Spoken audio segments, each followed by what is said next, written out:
Hello बच्चों, let's read the question. The position time xt graph for two children A and B returning from their school O to their homes P and Q respectively are shown in the figure. Choose the incorrect statement regarding this graph. Question में कह रहा है कि एक xt graph दिया हुआ है, दो xt ग्राफ दिए हुए हैं of two children A and B.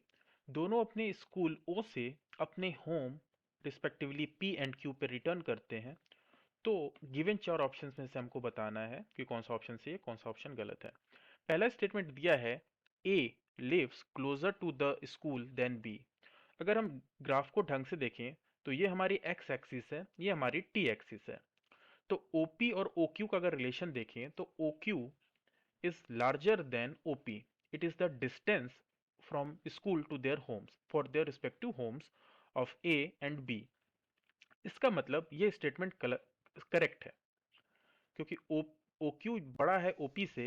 इसका मतलब A की जो दूरी है, A के घर की जो दूरी है स्कूल से, वो B के घर की दूरी से कम है, यानी A lives closer. A statement correct हो गया। बी स्टेटमेंट की बात करें, A start from the school earlier than B. अगर इसकी हम बात करें तो अगर x की वैल्यू हम जीरो रख रहे हैं तो यहाँ पे t की वैल्यू जीरो हो जाएगी a के लिए, ठीक है।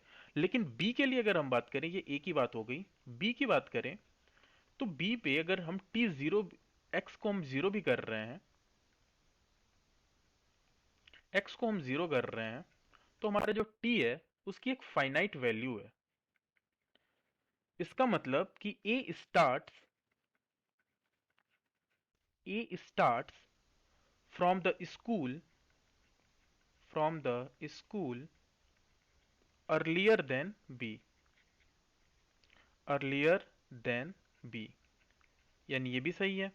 अब बात करते हैं सी स्टेटमेंट की, ए वॉक्स फास्टर देन बी। अब हम स्पीड कैसे पता करें, ये एक्स टी ग्राफ है, दोनों का स्लोप कंपेयर कर लें।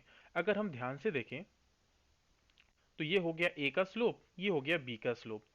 स्लोप जो बी का है वो ज्यादा है स्लोप ऑफ ए से, मतलब स्पीड जो बी की होगी वो ज्यादा होगी स्पीड ऑफ ए से, लेकिन इसमें उल्टा दिया हुआ है, ए वॉक्स फास्टर दिया हुआ है, तो ये स्टेटमेंट गलत है। सेकेंड स्टेटमेंट हमारा करेक्ट था।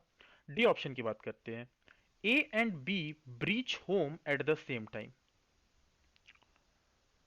तो ध्यान से देखें तो इनकी जर्नी जहाँ पे एंड हो रही है, मतलब respective their at their respective homes, तो वो टाइम जो है वो सेम है, यानी कि दोनों की जर्नी सेम टाइम पे खत्म हो रही है, यानी दोनों सेम टाइम पे घर पहुंच रहे हैं, तो ये स्टेटमेंट भी सही है। क्वेश्चन में इनकरेक्ट स्टेटमेंट पूछा था, मतलब C will be the incorrect statement. I hope you understood it well. All the best.